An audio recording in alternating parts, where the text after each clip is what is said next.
Your side tonight, scouring online reviews before deciding what restaurant or doctor's office you should go to has become a common practice. But can you actually trust that 5-star review is real? Consumer investigator Caroline Hicks spoke with an expert who investigates these reviews and is seeing some startling trends in all of this. She says those reviews could be bought, sold, and in many cases are fake, which she claims is the case for one business in our area. Caroline's on your side with the red flags to look out for. The scope of the problem is just massive and much, much worse than probably most people are aware of. Kay Dean is a former federal fraud investigator. Do you use online reviews? She now runs the YouTube channel Fake Review Watch, where she shares her research into online review trends. So it's distorting the whole marketplace. Consumers are getting duped. Honest businesses are being harmed by unfair competition. A recent investigation led Dean to MedFit, a weight loss management clinic in Belmont, North Carolina. When I do my analysis, I use spreadsheets. And so when you see these overlapping review patterns, you can see that they're not organic. Within the past 3 months, Sansavan supposedly had treatment for low testosterone at MedFit Weight Loss and Wellness in North Carolina, had a chimney repaired by Shamrock Chimney up in New York, and zipped down to Georgia to eat at Hip Hop Seafood and Chicken. Dinaipong Sansavan is just one example of dozens of MedFit reviewers that Dean says do not quite add up. It's my opinion that this is a ring run in Thailand, and I actually traced real people in Thailand who are posting reviews for these businesses. The company is responding to the reviewers one by one, thanking them.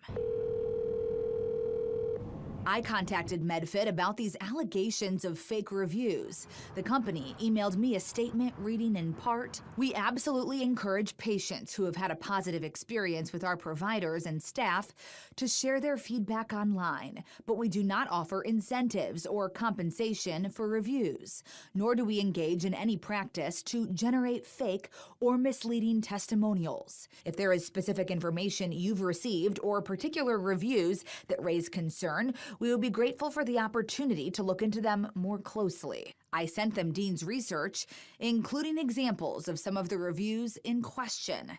The company did not provide any further response.